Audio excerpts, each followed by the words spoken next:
Gostaria agora de passar a palavra para o professor Zé Carlos Moreira da Silva Filho, né, que junto com o professor Renan Quinalha e o professor Marcelo Cartoni integram o TEJUST, um grupo de estudos sobre internacionalização do direito, justiça de transição, também importantíssimo nessa exploração de potencialidades, de resgate do direito à memória e à verdade, de afirmação de um projeto mesmo constituinte a partir de 1988. Então, com a palavra, o professor Zé Carlos.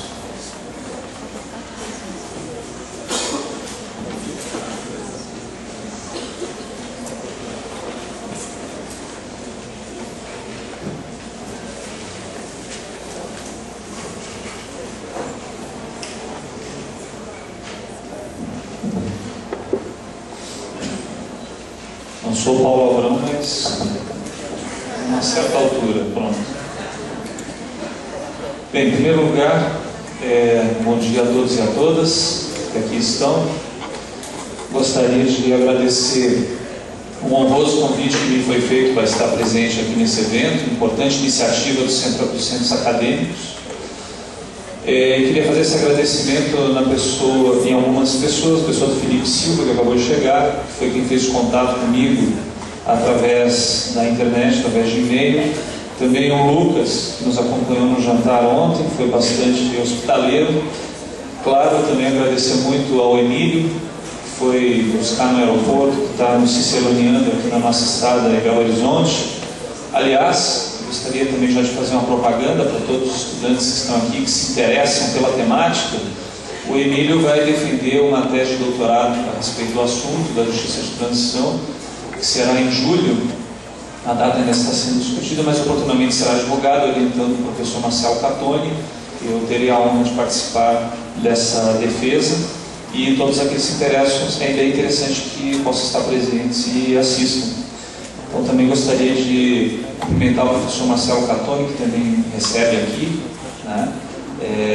Uma pessoa que eu já tenho convivido há um bom tempo e com grandes afinidades intelectuais, pessoais. Então é sempre uma grande satisfação poder encontrá-lo, poder estar aqui. Da mesma forma, cumprimentar o professor Menelik, né?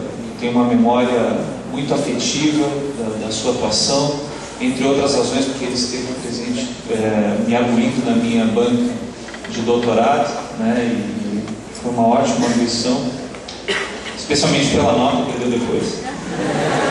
E brincadeira.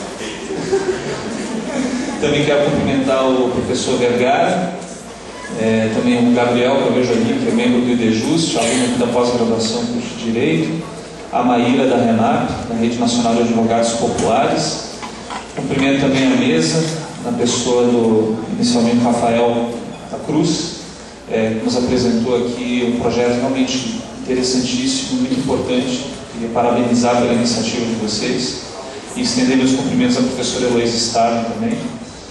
E cumprimentar também o meu outro companheiro de mesa, que é o Renan, que tem sido de inestimável importância nesse processo de aprofundamento da nossa rede, do nosso grupo de acadêmicos, de ativistas, de pessoas que estão interessadas em discutir o tema da justiça de transição nessa rede chamada de IDJUST, Grupo de Estudos em Internacionalização do Direito e Justiça de Transição. Bem, feitos então esses agradecimentos, essas louvas iniciais que são sempre imprescindíveis, eu fui organizando um pouco alguma coisa aqui para dizer para vocês. Realmente há muito a ser dito a respeito desse assunto, né? E a riqueza das mesas que foram organizadas demonstram isso. Mas eu gostaria de trazer aqui alguns pontos de fundamento, algumas questões conceituais, já que estamos no ambiente acadêmico universitário. Acredito que são muito importantes de serem resgatados, de serem pensados, paralelamente com a descrição historiográfica, política, de toda essa situação que até hoje vivenciamos, de uma transição política inacabada, inconclusa, e que nos traz tantas questões que continuam sendo extremamente atuais e continuam nos afligindo. Alguns autores já disseram que o século XX foi caracterizado como o século da memória. por uma série de razões. Não é que antes do século XX não tenham existido massacres, violências em massa, esforços, tanto no sentido mais analítico quanto no sentido artístico e literário, de retratar essas violências e de lidar com elas de alguma maneira, mas sem dúvida alguma as duas grandes guerras que aconteceram no século XX, as ditaduras e regimes autoritários que se espalharam pelo mundo, praticamente fazem com que quase todos os países hoje tenham alguma questão relacionada à necessidade de algum tipo de transição política, relacionada a contextos pós-guerras e contextos pós-ditatoriais e agendas democráticas que estão visceralmente ligadas com isso. Auschwitz foi considerado um marco, tanto factual quanto teórico, que tem movimentado o trabalho e a investigação de muitos pensadores importantes. Há um projeto na Espanha que se chama Filosofia depois do Holocausto, que traz o esforço de resgate de alguns autores importantes e de um diálogo necessário desses autores, como Walter Benjamin, Franz Rosenzweig, Theodor Adorno e tantos outros, para pensar uma teoria da justiça que parta da ideia da memória. Então eu vou querer falar um pouco a respeito disso. Mas contextualizando ainda um pouco mais esse século da memória, há também que se identificar no campo do direito um intenso impulso do direito internacional. O direito internacional ele cresce, ele se constrói a partir principalmente do segundo pós-guerra, não apenas em termos de constituição de organizações internacionais, da fundação da ONU, da Declaração Universal dos Direitos do Homem e do Cidadão, mas também em termos de produção técnica e de desenvolvimento dessa produção, especificamente no campo do direito, que é a constituição de uma série de tratados que vão, entre outras coisas, apontar para a existência de uma figura jurídica que ficou conhecida com o nome de crimes contra a humanidade. É interessante perceber que o que hoje nas faculdades de direito a gente chama de neoconstitucionalismo, talvez vocês já tenham ouvido falar nisso nas aulas de vocês. Há muitos juristas aí brasileiros atualmente que vêm pisando muito nessa tecla. A nossa Constituição de 88 ela se insere no marco de um novo constitucionalismo. Um constitucionalismo que não se limita tão somente a ser uma espécie de radiografia do Estado ou da Constituição do Estado, delimitando os seus poderes, delimitando os seus órgãos, as suas funções, os seus limites, as suas possibilidades, as suas competências e tantas outras questões. A nova Constituição supera a dicotomia clássica dentro do direito entre direito civil e direito público, na medida em que o direito civil ele deixa de ser remetido tão somente ao Código Civil, como se cunhou a dizer, o Código Civil é como se fosse a Constituição privada da sociedade e a Constituição trata do Estado. Essa visão não está de todo ainda afastada na nossa sociedade entre os operadores do direito. Basta dizer, por exemplo, que grande parte dos livros que fazem a divisão enciclopédica dos ramos e das disciplinas de direito colocam o direito constitucional como direito público. E eu penso que o direito constitucional deveria ser colocado tanto como direito público como direito privado. Penso eu também que não haveria necessidade, há necessidade, né? No Brasil a gente tem que dizer o óbvio, mas parece um pouco um contrassenso falar no direito civil constitucional, como se o direito civil pudesse não ser constitucional. Então é interessante ver todo um movimento que reúne constitucionalistas no Brasil todo em torno desse termo neoconstitucionalismo. E se nós formos ver a produção desses autores, eles situam temporalmente esse novo papel da Constituição, que seria um papel mais abrangente. A Constituição traria princípios que embasariam interpretativamente toda a aplicação do ordenamento jurídico e se espalhariam para todos os ramos do direito, não apenas para o direito público. É interessante perceber que o momento histórico apontado como o momento de inflexão desse novo constitucionalismo é o segundo pós-guerra. A Constituição de 46 brasileira teria vindo um pouco nesse contexto. E é interessante perceber que quando nós estudamos direito constitucional e estudamos o aspecto do seu núcleo identitário, que são os direitos fundamentais, nos esquecemos de perceber que isso não foi uma invenção brasileira. Os direitos fundamentais não foi uma coisa que surgiu da cabeça dos juristas brasileiros, pura e simplesmente. foi algo que se constrói, que se constitui num contexto muito mais amplo, que tem como base evidente esse esforço de intensificação no campo do direito internacional. Os direitos fundamentais, eles são declarados, eles são ditos exatamente porque eles foram flagrantemente violados durante, especialmente, a Segunda Grande Guerra, que mostrou com bastante visibilidade para todas as pessoas um tipo de crime muito diferente do crime de guerra. Um tipo de crime que não se refere ao resultado do conflito de dois exércitos inimigos que se enfrentam no campo de batalha. Mesmo para as guerras entre dois países, entre dois exércitos, devem inclusive existir regras, um direito da guerra, expresso nas convenções de Genebra. Mas o que a Segunda Grande Guerra impulsionou em termos de construção jurídica e evidenciou claramente a partir do nazismo, mas obviamente não apenas a partir dele, foi um outro tipo de crime que foi praticado na guerra, mas que desde então tem sido praticado em contextos que não envolvem necessariamente um conflito bélico entre dois estados, que é movimentar todo o aparato bélico, repressivo, institucional, burocrático do Estado contra os seus próprios cidadãos, independentemente se esses cidadãos são ou não criminosos, têm um nível maior ou menor de organização para resistir a esse tipo de ação ou não. Então, quando se coloca hoje no debate da Comissão da Verdade a ideia de que existiam dois lados, se ignora essa característica, que é uma característica fundamental.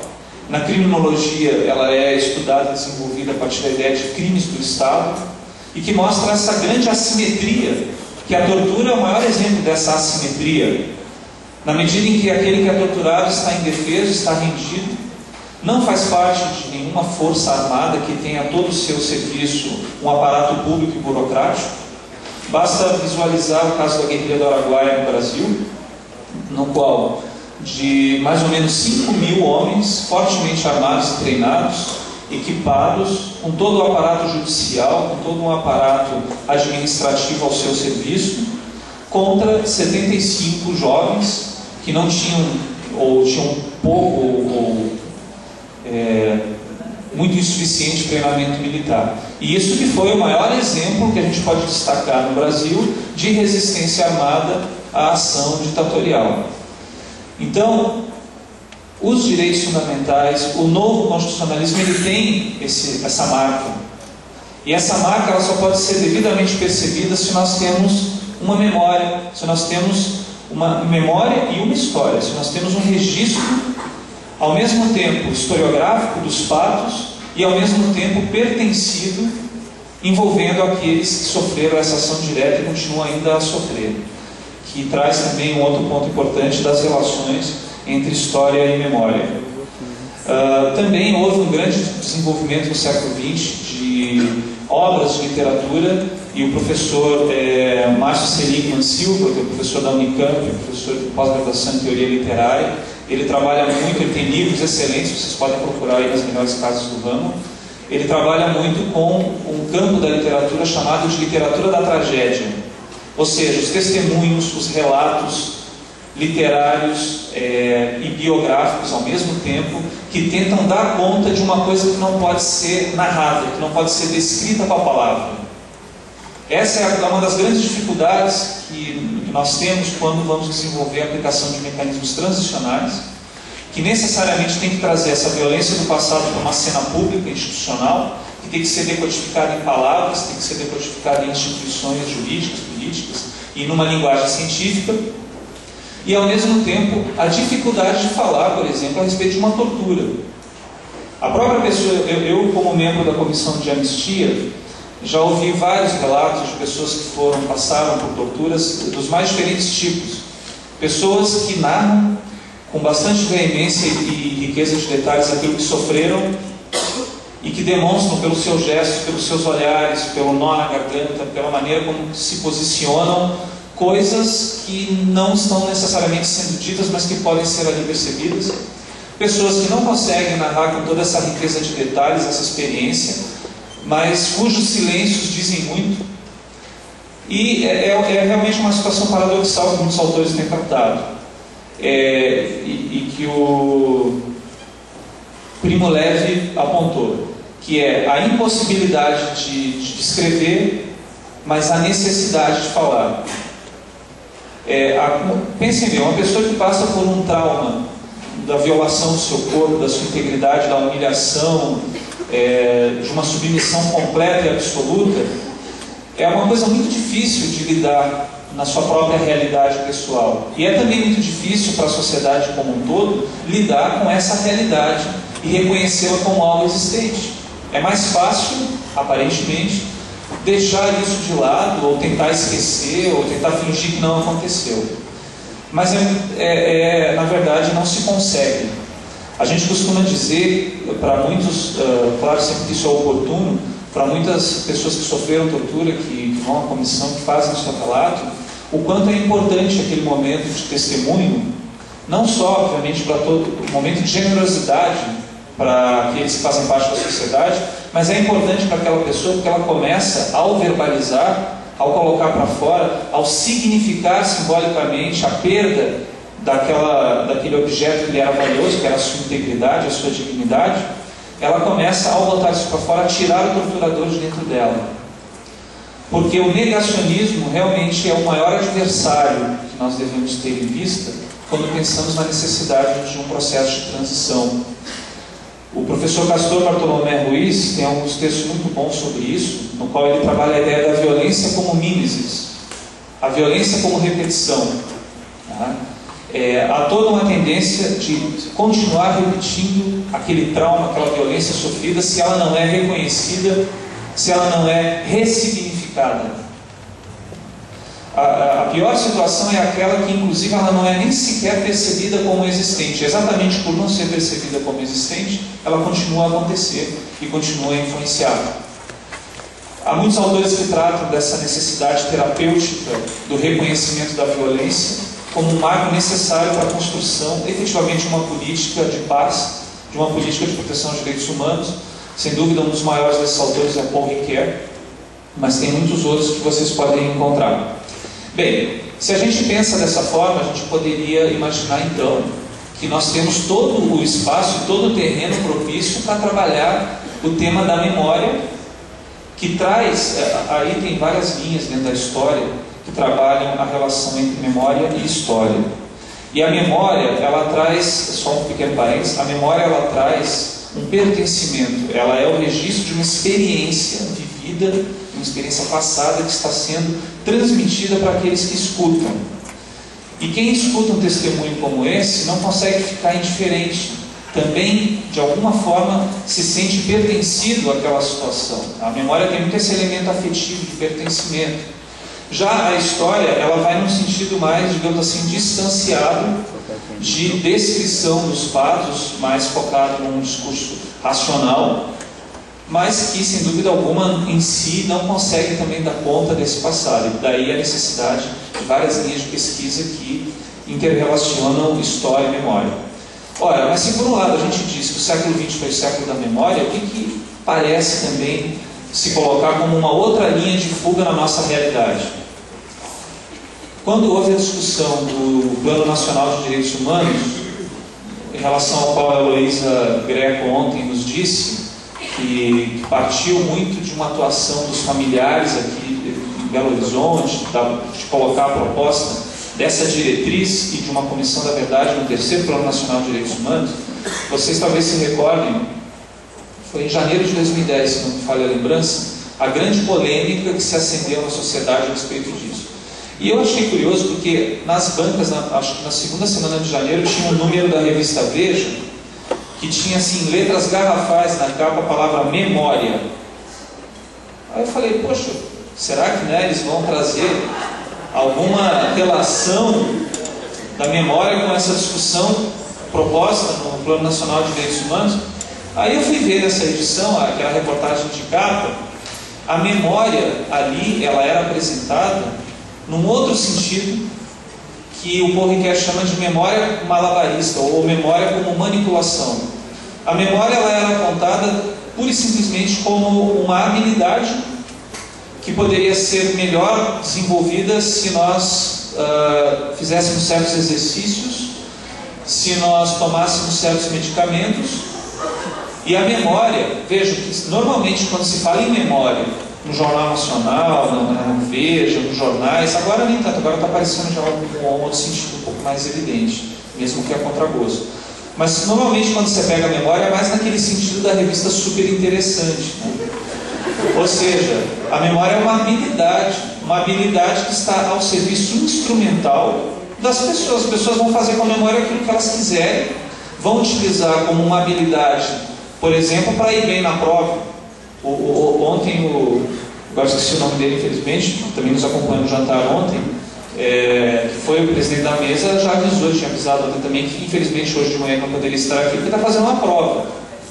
Então, memória para lembrar o conteúdo da prova, cursos de memorização.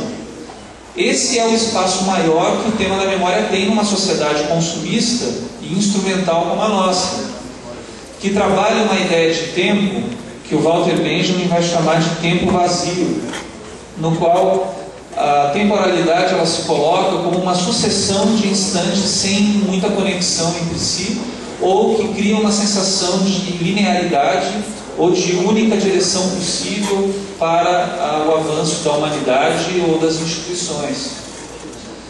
Então, numa sociedade, pensem bem, na qual grande parte do esforço econômico, do esforço que aparece nas televisões e nos meios de comunicação de massa, são esforços em busca do consumo, como aquele exemplo que nos foi mostrado da televisão que resiste à tortura, né, que o Rafael ali colocou. As pessoas vivem numa corrida interminável em busca do produto de consumo melhor que o anterior. É como se nós conduzíssemos todos os nossos esforços e preocupações em busca desse consumo que nunca termina e que faz com que o instante anterior ele seja descartável em prol do novo produto que chegou no mercado. E mal a gente conseguiu aproveitar ou desembalar o produto que nós compramos ontem, nós já estamos pensando no próximo. E assim vivemos, sem laços comunitários, sem sensações de pertencimento, sem ter uma sensação de pertencer a uma história ou a uma tradição. Consequentemente também não nos preocupamos muito com o futuro, porque essa coisa de dizer que o interesse pelo passado é um interesse arqueológico, museológico no pior sentido da expressão, que é uma coisa que não tem nada a ver mais com o presente, que temos que ir para frente, coisas do gênero, isso é um discurso que serve muito bem a essa circunstância que eu chamo de sociedade amnésica. Porque nós vivemos essas duas linhas de tensão, né? Um apelo por uma sociedade que se recorda, que se baseia na memória, e um apelo por uma sociedade amnésica, que se apoia numa técnica, numa racionalidade instrumental, que necessariamente vai ter que descartar muitas coisas. E quando a gente traz essa dupla, história e memória, para pensar o tema da justiça, aí a gente percebe que a justiça também entra nesses impasses e nessas linhas de tensão e nessas contradições. Se nós pensarmos, por exemplo, nas teorias da justiça liberais, né, elas não vão abrir um espaço muito claro ou muito oportuno para o tema da memória. Nós temos uma herança iluminista que se aprofunda no momento em que vivemos, da busca do progresso, da ruptura com o passado, não no sentido de que esse passado precisa ser conhecido para ser negado e para buscar um outro futuro, mas no sentido de vamos deixar para lá e vamos partir do marco zero. Vamos buscar construir uma sociedade com base numa racionalidade que nós temos, nova, numa potencialidade de construção de um progresso cada vez mais próximo. E tudo aquilo que for necessário para que esse progresso se coloque, nós vamos assumir como um custo da nossa sociedade, para o qual nós não devemos prestar muita atenção, porque se nós começarmos a prestar muita atenção nesses custos, nós estaremos impedindo a marcha do progresso, que nunca pode parar, ele tem que sempre ir para frente. Então, as teorias da justiça de cunho liberal, muitas vezes, elas não colocam a necessária importância na representação do passado. Elas partem do pressuposto de uma ideia de justiça abstrata, O próprio Rawls, por exemplo, ele vai dizer que não interessa qual foi o tipo de desigualdade que levou a pessoa a uma situação de desigualdade. O que interessa é construir um sistema de justiça que permita que essa desigualdade não aconteça. Não interessa muito de onde veio essa desigualdade, mas o que interessa é não termos a desigualdade. E aí nós, no curso de Direito, isso é bastante comum, enchemos a boca para falar de dignidade da pessoa humana, e contudo ficamos nos perguntando, afinal de contas, o que é essa dignidade da pessoa humana? Será que em algum lugar a gente viu um ser humano completamente digno andando, com todas aquelas características que vários professores costumam colocar como inseridas dentro da noção de dignidade da pessoa humana? A teoria crítica ela vai propor uma inversão nessa ideia. Ela vai dizer, nós só podemos pensar na justiça a partir da experiência da injustiça.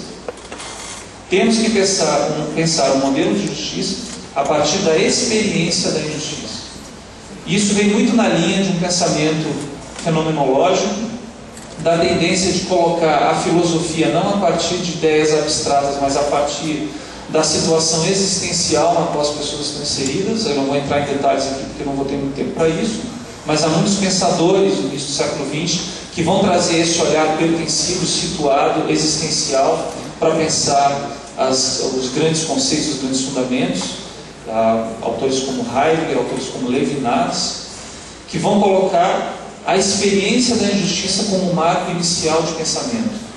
Quer dizer, não é o pensamento que constrói um novo mundo, o pensamento reage ao mundo que nós temos, né? Esses acontecimentos que foram claramente percebidos no século XX como crimes contra a humanidade, por exemplo, eles dão o que pensar, eles desafiam as estruturas conceituais, as instituições públicas e políticas que nós temos, e é a partir desse desafio que nós temos que pensar numa teoria da justiça. Essa é uma proposta que alguns autores hoje procuram colocar, de uma justiça anamnética, de uma justiça que parta de um tempo pleno, de um tempo messiânico. Quando se usa essa expressão tempo messiânico, se está apontando, bem na linha do Walter Benjamin, na ideia de que nós precisamos interromper essa marcha inexorável do progresso que vai criando um monte de ruínas ao seu redor. Nós temos que parar diante da experiência da injustiça, diante da experiência da violência, como ela é percebida por nós, e temos que movimentar a nossa ação política a partir disso. É como se fosse uma interrupção do tempo, a interrupção do tempo linear para a construção de uma outra possibilidade, a política partindo, portanto, dessa capacidade que a sociedade tem, que é sempre uma capacidade fraca, e aí vem a figura do anjo da história do Benjamin para mostrar isso. É um desenho feito por um artista contemporâneo do Benjamin, que foi Paul Klee, que mostra a figura de um anjo desfigurado, com uma cara horrorizada, olhando para trás e sendo puxado com as suas asas para a direção oposta que ele está olhando. E nas suas teses sobre a história, Walter Benjamin procura descrever essa situação do anjo, mostrando que esse anjo é aquele que se importa ou que se sensibiliza com a pilha de cadáveres, de mortes, de violências, de injustiças que vai se acumulando ao longo da marcha do progresso. E, no entanto, o anjo não consegue soltar as suas asas da tempestade do progresso que puxa ele para a direção oposta, mas ele abre os olhos horrorizado e procura ver aquilo.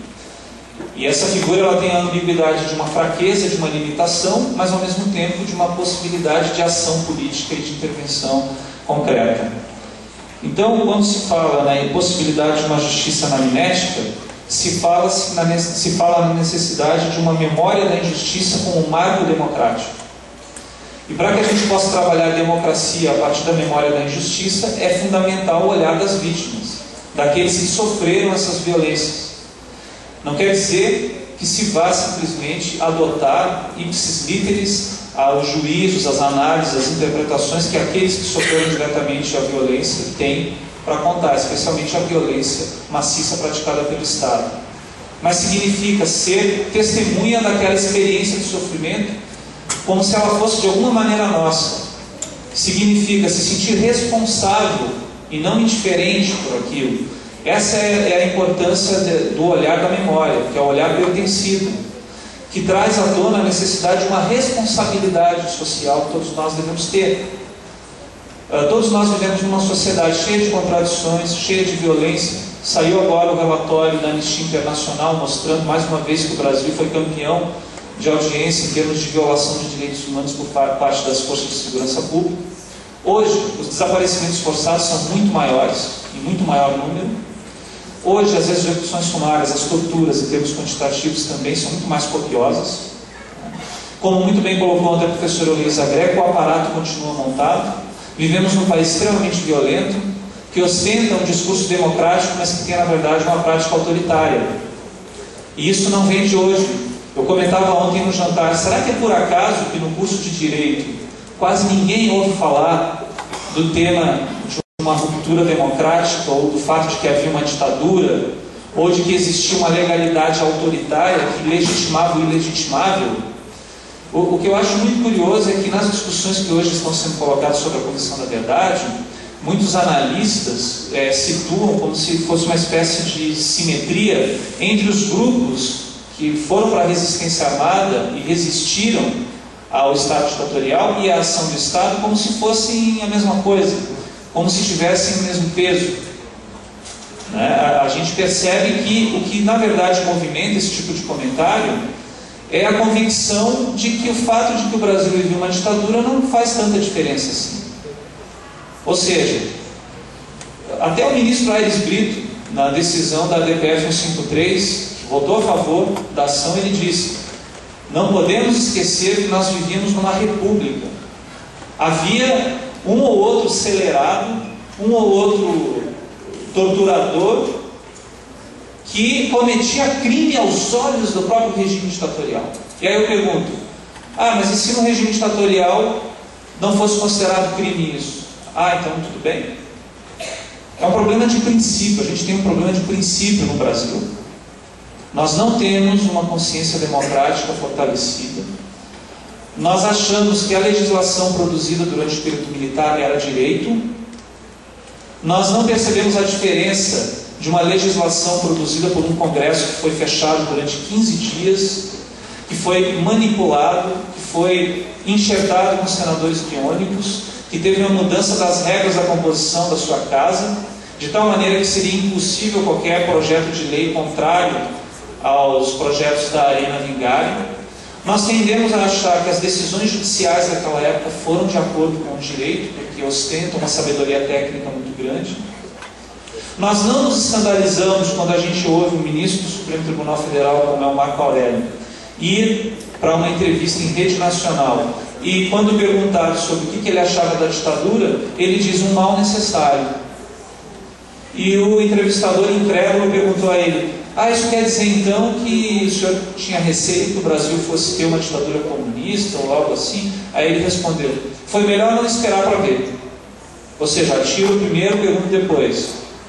Pessoal, o ministro do Supremo Tribunal Federal, que é o guardião da Constituição, e ninguém fala nada quando ele vai em rede pública, quer dizer, ninguém não, né? A gente sempre fala, mas não saiu no jornal, não saiu lugar nenhum, ninguém comentou. Não sei se vocês tiveram alguma aula de direito, que algum professor de direito constitucional fez referência a isso. Tudo normal. Os juízes fizeram vistas grossas para a tortura. Ontem falava-se da justiça militar, mas o problema no Brasil não foi somente a justiça militar. A justiça civil ajudou e muito a repressão, ajudou a judicializar a repressão, a legalizar o ilegalizável. E nós continuamos com essa ideia de que é possível legalizar o ilegalizável até hoje. É difícil ver uma aula de direito constitucional na qual o professor dê a devida atenção ao que foi a Constituinte, ao que pode ter significado a Constituição de 88, a ruptura que ela deve representar. Porque, na verdade, infelizmente, ela não representa mesmo uma ruptura aos olhos de muitos juristas no Brasil. A ponto, outra coisa escandalizante, não sei se vocês perceberam, a ponto de nós termos ministros do Supremo Tribunal Federal, como foi o caso do Gilmar Mendes, como foi o caso do Eros Grau, defendendo a ideia de que a Constituição de 88, na verdade, ela não era soberana, ela não tinha um poder originário nas suas mãos. Ela estava atrelada ao que dizia uma emenda constitucional, a emenda número 26 de 85, que era a emenda a uma Constituição que foi estabelecida pela repressão, com a tentativa de constitucionalizar os atos institucionais. Então, como é que a Constituição de 88 vai estar atrelada a uma emenda à Constituição de 69? Isso demonstra a grande necessidade, realmente, de uma ruptura, de tomarmos o tempo na nossa mão, de tomarmos a responsabilidade desse processo como estudiosos do direito, ao menos de tentar quebrar essa cultura autoritária dentro do direito, e mostrar que é complicado defender esse tipo de coisa, mas, no entanto, as pessoas fazem isso no Brasil com a maior cara dura. Então, me parece que falta muito a consciência dessa questão de princípios, que eu acho que o problema político no Brasil, antes de mais nada, é um problema de princípio. Um problema básico que ainda persiste, que ainda nos aflige e que está aí colocado. Importante dizer, pessoal, que no Brasil não houve, isso também a Heloísa estava comentando ontem, no Brasil não houve um processo de depuração administrativa. Todos os juízes que legalizaram a tortura no Brasil, que continuam legalizando, no estado penal que nós vivemos, simplesmente continuaram trabalhando. Todos aqueles que participaram de torturas, que participaram da rede de facilitadores dessa tortura, porque é importante dizer isso também. O pior da tortura nem é, na minha opinião, aquele que pratica a tortura diretamente, mas a rede de facilitadores e a cultura institucional que permite que isso aconteça e que se serve disso. Essa tem um trabalho de uma autora chamada Martha Higgins, que chama Operários da Violência, que ela faz uma espécie de etnografia e radiografia da prática da tortura no Brasil, e ela mostra muito bem essa situação. Então, percebam o quanto ainda nós precisamos de fato conhecer esses episódios, não por uma curiosidade mórbida do passado, mas porque é uma coisa que continua acontecendo na realidade brasileira. Esses funcionários do Estado, juristas, é engraçado que a sociedade reclama das reparações que os anistiados recebem através da lei de anistia, da anistia constitucional, que é muito diferente da anistia de 1979. É uma anistia que está claramente voltada para aqueles que foram perseguidos políticos. Não é uma anistia que esteja voltada para, entre aspas, os dois lados. Vocês pegarem lá o artigo 8º, do lado das disposições constitucionais transitórias, está lá escrito com todas as letras. A anistia é para aqueles que foram perseguidos políticos pelo Estado. E se coloca ali todas as situações de perseguição política depois regulamentadas pela Lei 10.559 de 2002. Em nenhum lugar da Constituição de 88 se fala em anistia bilateral ou qualquer coisa nesse sentido. E essa anistia, que a Comissão de Anistia vem desenvolvendo através das suas ações, ela traz exatamente esse olhar que eu havia comentado a vocês, que é um olhar que, como muito bem resgatou até a professora Heloísa, faz com que a palavra anistia, ela aponte não para a ideia de esquecimento, mas para a ideia de memória. Porque se nós temos um processo de reparação, que não é só pecuniária, que é também moral, de pessoas que foram perseguidas políticas, para você avaliar se a pessoa tem ou não tem direito a essa reparação, você tem que ouvir a história dela. Você tem que montar um processo com documentos, aqueles que são possíveis hoje, documentos que o próprio requerente traz, de recortes de jornal, de declarações de pessoas, de documentos policiais da época, que hoje também estão acessíveis, embora muitos não estejam, e a gente ouve ali a história daquela pessoa. A Comissão de Anistia tem hoje, como o Paulo Abrão deve ter falado para vocês, o maior acervo brasileiro desse olhar, que é o olhar das vítimas. E aqui é importante dizer que vítima, claro, é uma palavra complicada porque ela pode ter um duplo sentido. Nós falamos vítima não ignorando que essas pessoas sofreram a violência que sofreram porque foram atuantes, porque tiveram uma ação política, uma ação fruto do seu tempo, que foi também uma ação de resistência. O Vladimir Zafar coloca isso muito bem. Ele diz que as ações que os movimentos de luta armada tiveram na ditadura são independentes, naquele contexto, do plano de sociedade que um ou outro movimento tinha. Sem dúvida, alguns desses movimentos, ou boa parte deles, não necessariamente pensava ou estava pensando numa democracia, entre aspas, como essa que nós temos hoje, ou num outro tipo. Pensava em determinados projetos de sociedade. Mas o que importa aqui é perceber que eles agiram através da luta armada a partir da instauração de um Estado ditatorial e que o objetivo número 1 era desmantelar esse Estado, porque as vias de participação democrática estavam fechadas. No caso brasileiro, isso é bem nítido, e isso tem que ser percebido.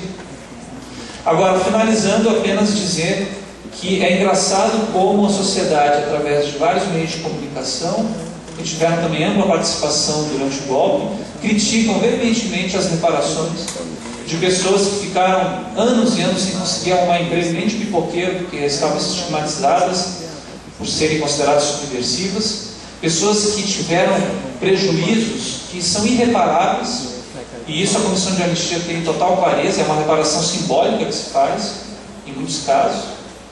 É engraçado como se reclama do valor dessas reparações, mas ninguém reclama do valor das aposentadorias, que até hoje os funcionários que montaram esse aparato repressivo recebem, e que causaram um prejuízo imenso para toda a sociedade, que é uma história que ainda está para ser contada, e espero que a Comissão da Verdade conte isso também, sobre o ponto de vista econômico, sobre o ponto de vista dos direitos sociais, 21 anos de arrojo salarial, de intervenções em sindicatos, de exploração intensa do povo brasileiro, em prol de um modelo excludente de acumulação econômica, e que hoje, de certa maneira, ainda continua. Montagem de aparatos repressivos, que já existiam, a tortura já existia no Brasil antes, é claro, mas a ditadura militar, ela capilarizou, ela institucionalizou como nunca antes no Brasil houve uma rede repressiva de tortura que até hoje continua atuando fortemente no país. Se nós começarmos a botar na ponta do lápis todos os prejuízos que esse regime, longo regime de 21 anos, a primeira ditadura latino-americana, que apoiou todas as outras que aconteceram no continente, e que só não foi mais sangrenta porque não foi necessário. Porque houve uma grande cumplicidade de vários setores da sociedade apoiando esse regime ditatorial. E são os mesmos setores que hoje se levantam contra a necessidade de desenvolvermos mecanismos de transição. Transição que traz algo, para finalizar, algo que não é temporário. Até conversava ontem com o professor Vergara isso, que muito mais do que ter uma transição que faça as contas das violências praticadas durante a ditadura e que coloque, então, finalmente a ideia de um esquecimento leve ou de uma dívida sem culpa, para usar aqui as expressões do povo quer, muito mais do que isso, a discussão transicional brasileira é, no fundo, uma discussão sobre a democracia que nós não temos, sobre a democracia que nós precisamos ter e sobre bandeiras que seguem pendentes e violações que continuam acontecendo com muito mais intensidade. Depois da ditadura militar, os esquadrões da morte no Brasil se multiplicaram. E é claro que a impunidade de ontem, ela alimenta a impunidade de hoje. E, parafraseando o filme Tropa de Elite, como o professor, esqueci o nome do autor agora, no início diz: o Brasil não tem impunidade, vamos ver o que acontece nos presídios. As pessoas, é o 5º país em encarceramento. Claro, nesse sentido não. Eu estou apenas querendo dizer que, assim como o sistema penal ele é seletivo para colocar quem está dentro da prisão, ele é seletivo para deixar muitas pessoas de fora também. E é isso que a gente tem que prestar atenção, por uma grave desonomia que a gente tem no país. Bem, são muitas coisas que nós poderíamos dizer, o tempo é curto, eu queria apenas trazer um pouquinho essa reflexão conceitual aqui para nós, contextualizando um pouco. Mais uma vez agradeço o convite que me foi feito e fico à disposição para comentários.